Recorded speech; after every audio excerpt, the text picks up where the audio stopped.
Chers compatriotes, je vais commencer mon intervention par une citation empruntée à Aristote. La belle vieillesse est le progrès lent d'un vieillissement qui n'est à charge de personne. Il aura fallu plus de 2000 ans pour qu'on redécouvre cette belle pensée, mais aussi pour qu'on la clarifie.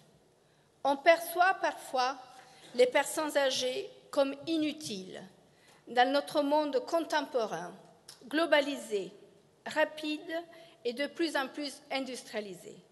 La vérité, c'est que notre époque exige que l'on prenne en compte les droits et le rôle des aînés, dont les effectifs augmentent rapidement.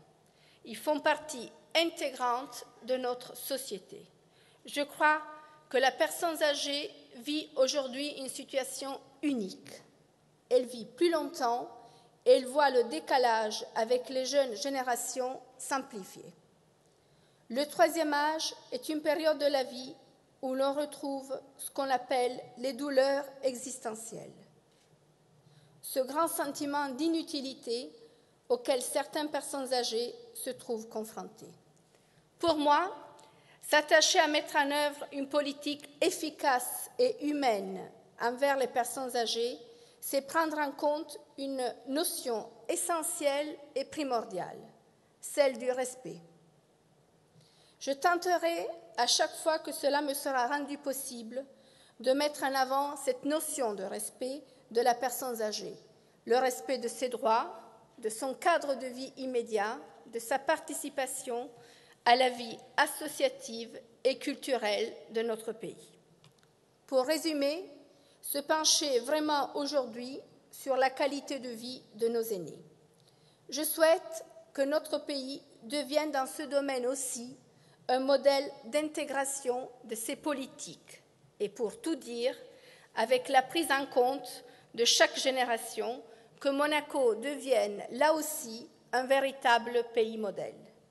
Nous voulons aujourd'hui clairement un changement de culture et d'habitude de nous tous au quotidien.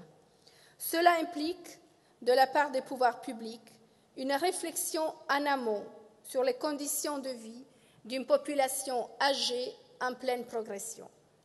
Cette culture de solidarité et d'aide correspond pleinement à nos traditions chrétiennes, à savoir améliorer, entre autres, nos attentions quotidiennes entre voisins dans un même immeuble, dans le même quartier.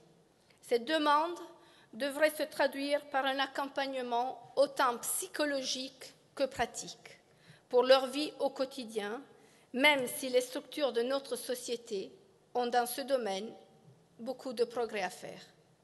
Les aides médicales et infirmières, bien sûr, peuvent nous aider à trouver les bons réflexes qui se traduiront par de véritables soulagements pour nos aînés. Ce personnel, il faut lui rendre hommage, encore et toujours, l'écouter et lui donner les moyens d'accomplir encore mieux ses missions. Chers compatriotes, une société qui se respecte est une société qui n'oublie pas ses personnes âgées. Sans eux, nous ne serons pas ce que nous sommes. Nos aînés ne constituent pas une charge, mais une chance. Je le répète. C'est ce que nous aurons l'occasion de leur dire demain, dès 15h, ici même, puisque nous le recevrons ensemble pour entrer dans plus de détails. Et nous leur répéterons que c'est une chance de pouvoir transmettre à notre jeunesse un héritage riche de traditions et de mémoire collective.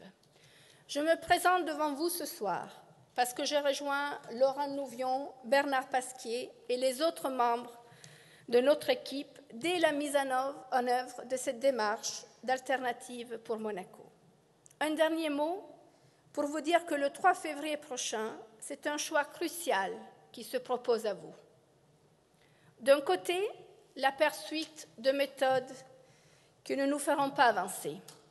De l'autre, d'une autre, un véritable changement d'état d'esprit pour faire avancer Monaco et les Monégasques. Je vous remercie.